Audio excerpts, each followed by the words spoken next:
Funding for the Hinckley Report is made possible in part by the Cleone Peterson Eccles Endowment Fund. Tonight, on the Hinckley Report, our expert panelists dive into the state of our nation's political parties. How do they influence the direction of the country? Do they have more or less power than they've had in the past? Are growing divisions harming the nation? And can any consensus be found?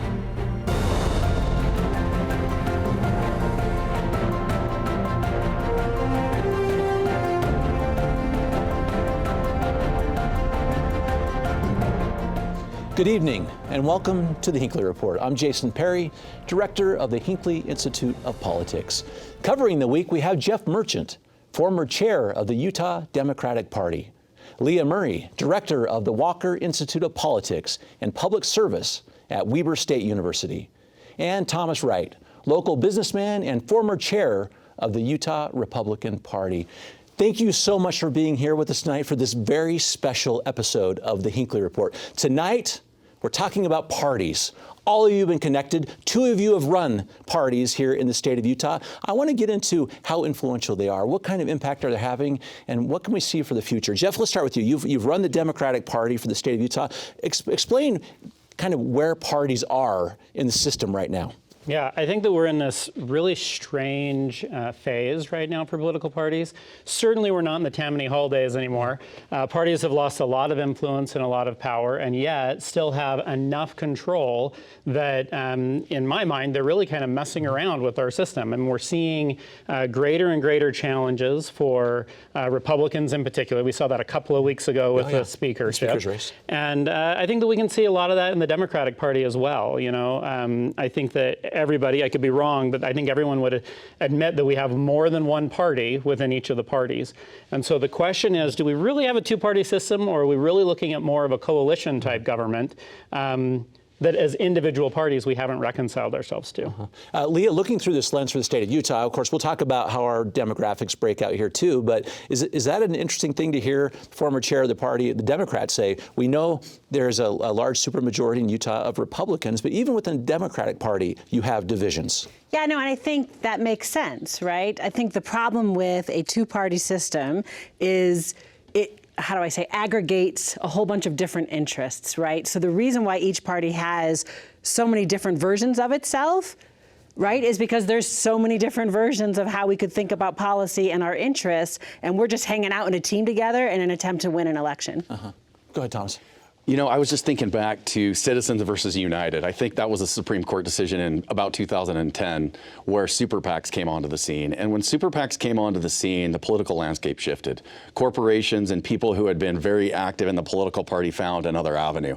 They could set up a PAC, they could donate through the PAC could give to the candidate, and they could have more direct influence as they saw it. And that really reshaped political parties, because prior to that, what you had is you had those same people and organizations donating through the political parties. So political parties really shifted after that. It was a big unintended consequences of Citizens versus United. And I saw it as chairman. I still see it today. Parties have shifted dramatically because of that, and they're still reeling from that. They're still trying to find their identities. Well, how important is this label now? When it comes to the national politics, I mean, people still seem to say, I'm a Democrat, Republican, or I'm unaffiliated. How important it is ultimately, well, like when you're voting, Thomas, because it still feels like you have to pick someone. It's still a two-party system. And, you know, you can like that or you can not like it, but it is. And this is where I've been preaching this since I was chairman of the Salt Lake County Republican Party in 2009. All these volunteer positions that we've held to try to have an impact. Every citizen has such a big impact in a political party. And what I would like to see happen is to see the return of everyone to their political party. If people start participating again, things in the political parties will change. The political parties will be more relevant. The candidates will be more reflective of the people that participate. But the problem you have now is you have more and more people not feeling like they align with a party. They're stepping out of it, and the party is having an even bigger problem than it had before. So don't get out of the parties. Get in the parties. Fight. Go be heard. Let your voice be heard, and the party will be more reflective of what you believe. Yeah, I also wanted to add just right here, I think one of the issues is that the political parties are very nationalized. And quite frankly, not every policy is a national policy. And quite frankly, not every policy should be, right? We are a two-party state, but we are also a federalist system. And to a certain extent, issues that matter in Utah should not be the same issues that matter in, I don't know, Virginia. But a little bit of the messaging around the parties right now is though there's two national brands, right? And then the inside of states, we don't necessarily fit with those brands. So the reason why people feel disconnected is whatever it means to be a Republican in Utah is probably a little different than a Republican in Alabama, but I'm being told this is what it is to be a Republican, some nationalized message. I think that's part of the problem as well. Yeah, that's totally true. I think that this idea that all politics is local does not exist right now. Maybe we'll get back to that one day. Maybe it exists at some level, but not in terms of national politics and not in terms of party brand. And I think that, I might push back a little bit on what Thomas is saying. I'm not 100% sure, particularly on the Republican side right now, I'm not 100% sure that the party can bring itself back together. You've got these MAGA types. Listening to Matt Gaetz the other day say that MAGA Mike, like if you don't think that the Republican Party is the MAGA party anymore. There are a lot of Republicans that don't believe that.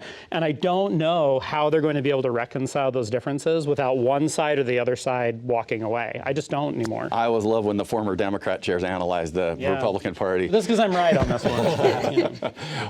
But the point is, I think Leah made a really good point. There is a Salt Lake County Republican Party. There's a central committee meeting. They were talking about county issues and what's happening in Salt Lake County. It was the one that I went to.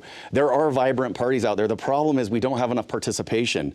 And so when you don't participate in your political party's process, you might not like the process. It might need to be changed, which is another reason to participate, to help change it.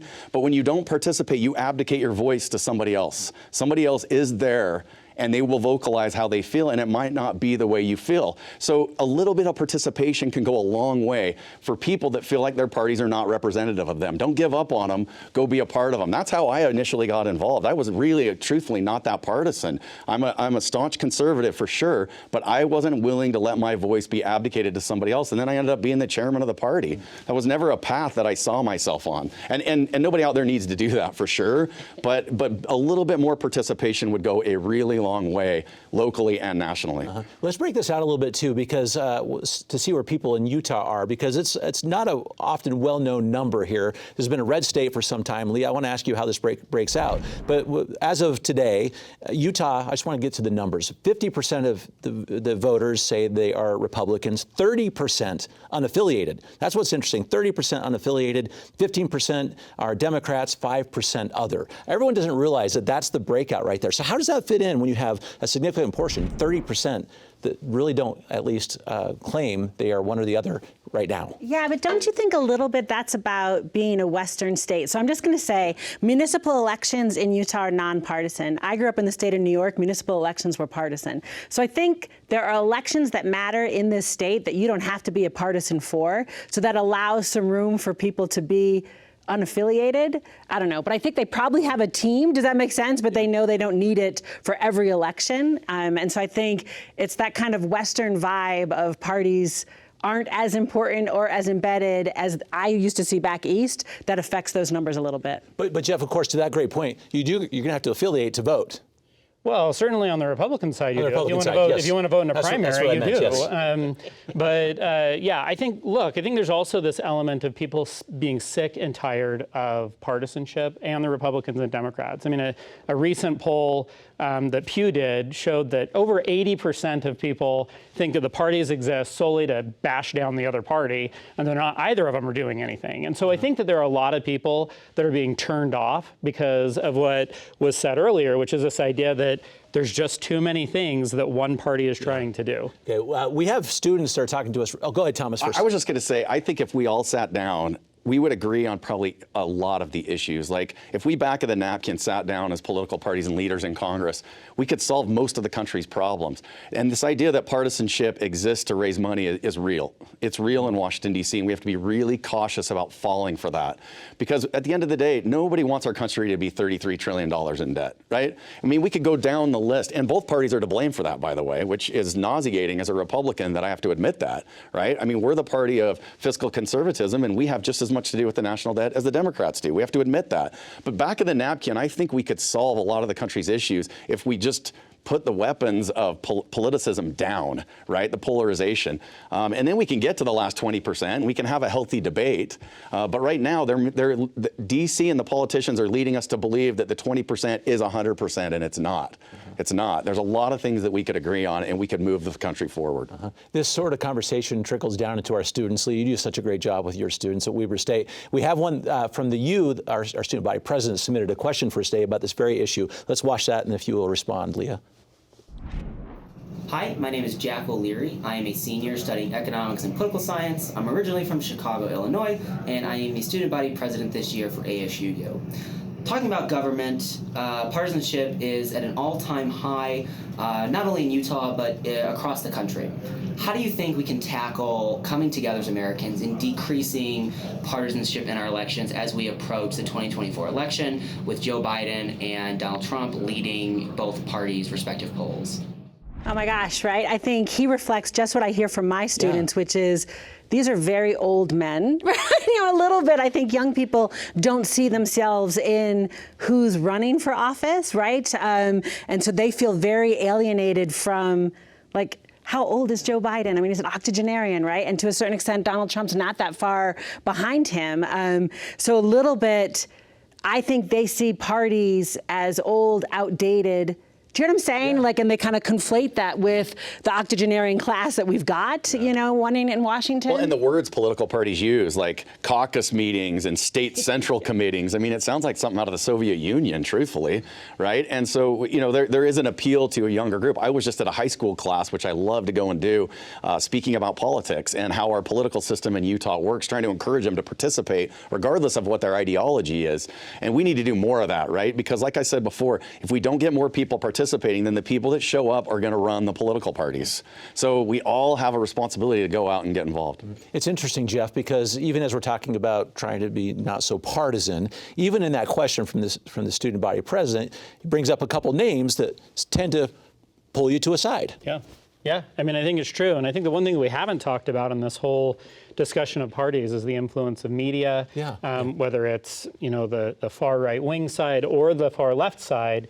The influence of, cable news and the sources that we get our information, and the way that even, the internet pushes certain articles to us or certain ideas to us is also an element of this that is pulling us further apart instead of bringing us together, like Thomas is talking about, right? I agree. We could solve the vast number of issues that we've got in this country with really very little disagreement. And Jeff, I agree. This is why we need new people. Got to stop electing the same people if we want a different result. The people inside government hand the baton of power to each other. They coronate each other. It's happening right now. Just look at what's happening in the state of Utah. We need new people that have fresh perspectives, that don't want to be career politicians. They want to get in and serve, and they want to get out. And until we have that, we're going to have the same problems we have right now, because they divide us in order to control us, to raise money from us. Yes. And we have to see through that and start to change that. Of course, Leah, the parties are not exactly set up to allow the old folks to get taken out. Right. No, I love what you're saying, right? Because the answer is, if we had stronger parties, maybe this is the answer, you might not like this, but part of the way that we do this is we allow voters to choose the nominees for the parties.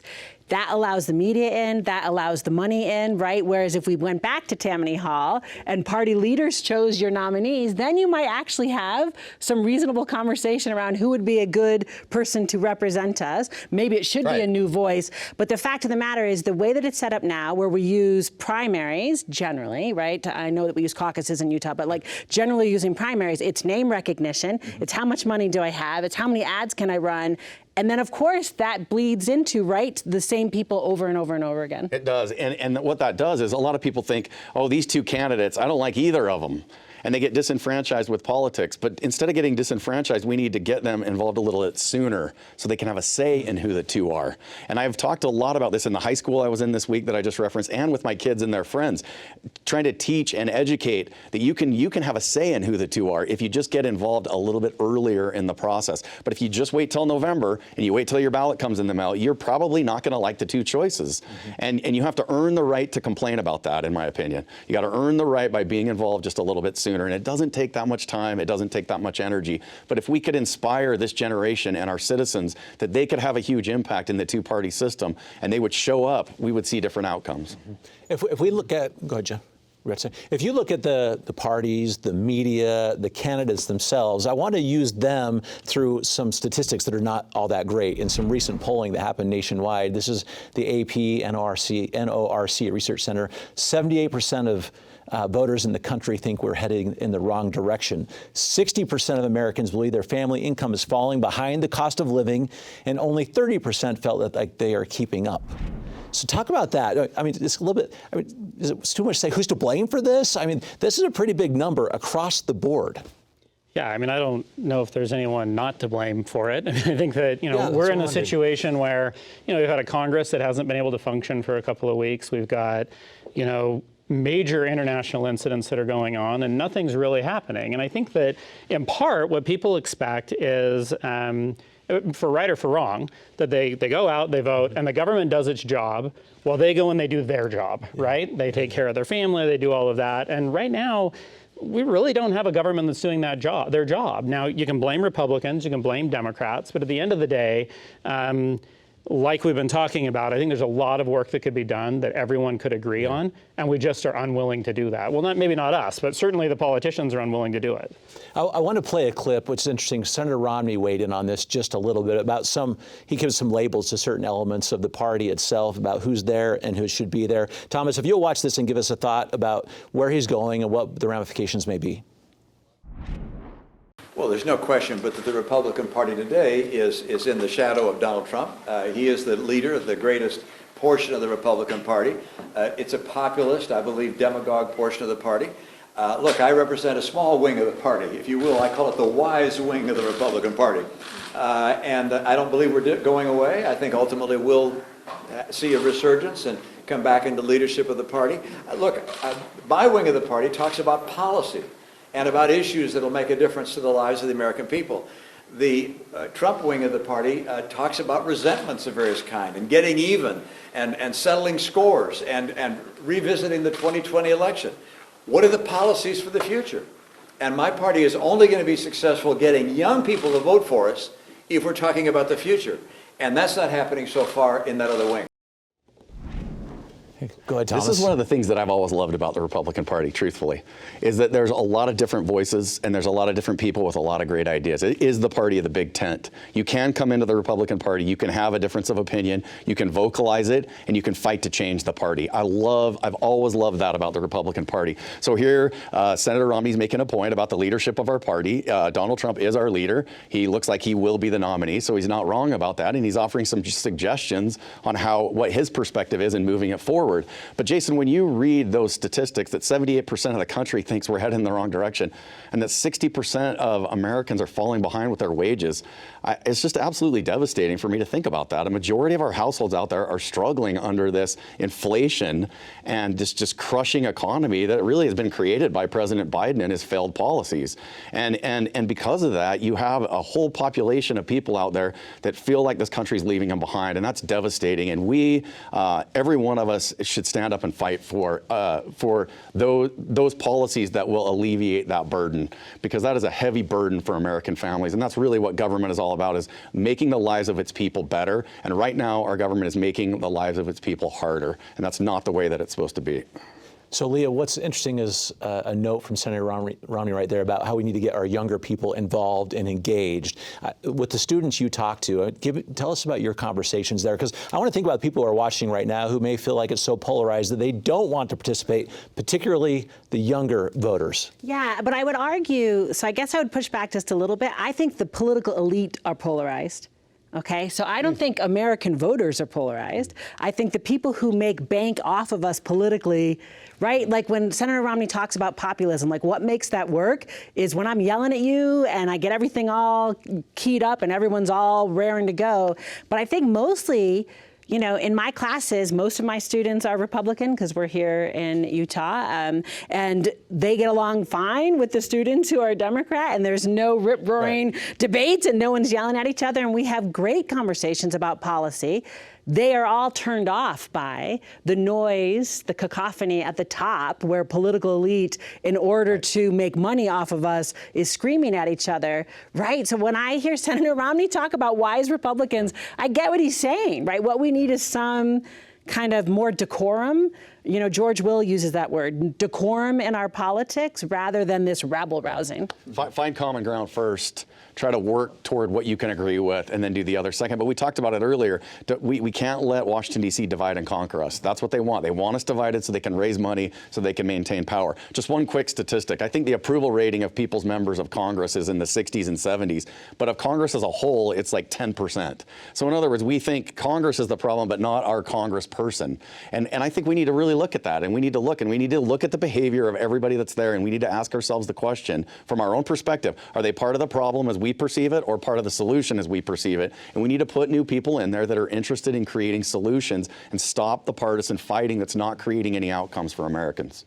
I still, though, would submit that at the end of the day, I mean, I agree with that. But, I mean, look, we've got 3 members of our own caucus here in Utah that voted for a man to be Speaker who is an election denier, who is a full supporter of Donald Trump, who's under, not 1, not 2, but 4 different, criminal trials right now. And I think the reality is that despite the fact that I think most of the public would like to see people just go and get things done, we still have a presidential candidate on the Republican side who has a lot of support. We still have a candidate on the Democratic side who has a lot of support. And they're the same 2 people that ran 4 years ago. And so I think that, I want to say that it's just the elite. I want to say that it's just, the people with all the money. But certainly something is going on where there are a lot of people like us who are supporting these folks.